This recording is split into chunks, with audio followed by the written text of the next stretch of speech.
I have not talked about China and what a villain that government is much because I'm preoccupied with what I believe is probably the greatest worldwide mistake in history, the worldwide lockdown. And the hydroxychloroquine scandal of opposition to something that clearly helps people in the early stages of this virus. There's so much to fight at this time. But now I'm going to talk to you about China with a China expert. He's an investigative reporter for the Washington Times. I have had him on my show since 1926, I believe. You've been on my show from the beginning. Yeah, you're the greatest on the radio scene, especially covering these national security topics. Oh, that's very sweet of you. Anyway, it's Bill Gertz, Gertz. He has a one of these great little broadside books. It's sort of a well published pamphlet, How China's Communist Party Made the World Sick. The paperback will be out. When is the paperback coming out? 18th or 19th. There were delays in Amazon distribution because of the virus outbreak. No, because of the lockdown. Right. We have to, everybody falls into that, including me, and we have to restate the reality. And anyway, the book is How China's, I just bought it, by the way. Just want you to know, I just spent $8. And I want you to tell the Gertz family. Okay.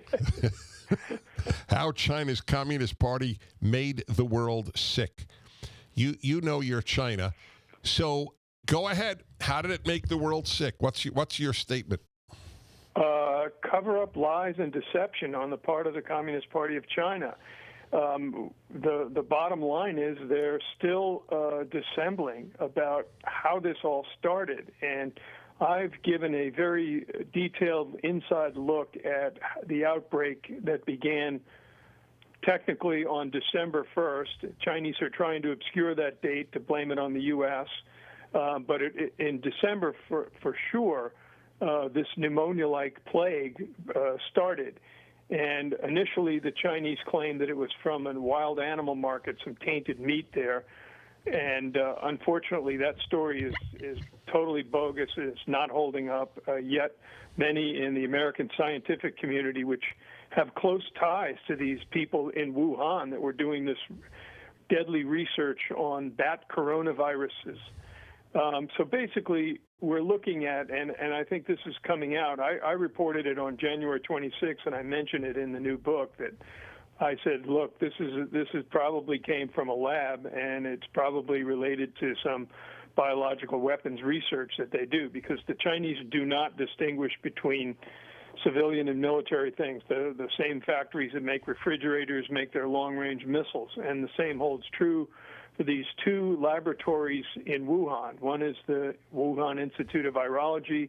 The other is the Wuhan Centers for Disease Control. And they have cataloged, in the last 12 years alone, over 2,000 new viruses. And if you go back to history... Okay, hold on. Forgive me. What does it mean, catalog? They have created 2,000 new viruses? They've found them through research.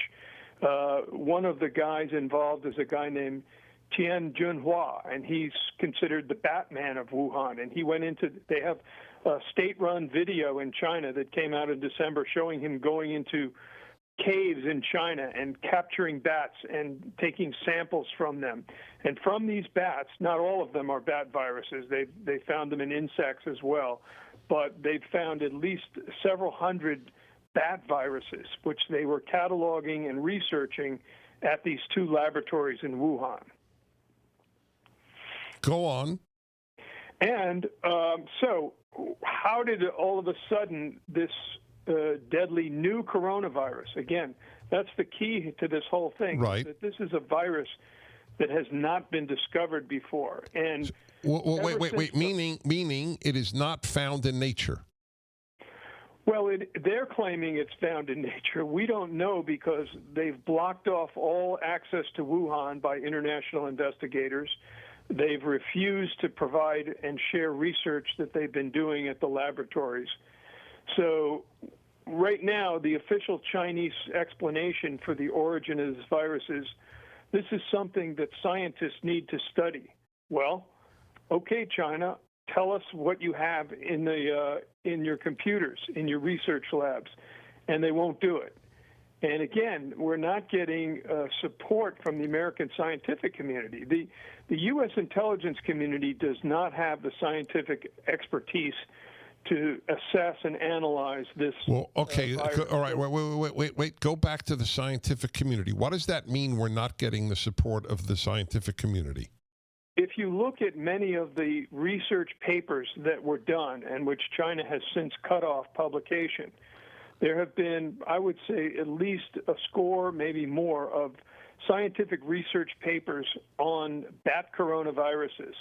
They include prominent Chinese scientists, but they also include prominent American scientists, people like Dr. Plant from Jonathan Plant from the University of Texas, Galveston, which is the main repository in the United States of all virus samples. University of North Carolina was also doing extensive research, and just recently we found out that Dr. Fauci, the coronavirus task force expert, his institute on allergies and infectious disease has been giving money to some of these Chinese researchers. So the reason the American scientific community has been silent or supportive of China is because the U.S. scientists have been going to China, where there are fewer regulations on the use of primates and other monkeys and test animals over there. So they're trying to protect their colleagues and protect their research. But they need to come clean. They need to tell us what was going on there. They need to explain to us how this virus began, where it was discovered. Like I say, the initial story was that it was in this Wuhan wet market, a wild animal market. And yet the Chinese closed the market, they bleached everything, and destroyed evidence in the process. Well, why would they do that if you believe it was not caused by a wet market? Well, I believe that the wet market is part of a cover-up operation. Within 280 yards of this wet market is the Wuhan Centers for Disease Control, where the Batman of Wuhan I mentioned works, and where he had kept some 2,000 bats. He had 2,000 bats there. And someone recently posted on a China Expert website that I follow the menu for the wet market. It had foxes and snakes and everything, but no bats. There were no bats for sale at this market. Right, so why would they bleach a market that has nothing to do with it? Well, I think they want to pretend that this was where the outbreak began. Oh, I see. Oh, I thought you said they bleached it as a cover-up. They bleached it to make believe that that's the real source, and they want it clean. Right. And from very early on in the outbreak was announced in China on the 23rd of January. Immediately thereafter, the United States at the highest levels, including the President Trump, asked the Chinese to allow U.S. virus investigators to go to Wuhan. They were never permitted to go there. After many months, a United Nations World Health Organization team was sent there to China. And while they were there, they ended up waiting 2 weeks in Beijing. And when they went to Wuhan, they were there for 1 day. And what were they able to see or gather there? Their final report said, we don't know where the virus began. I read it extensively. This team produced a report. It had only one American on it.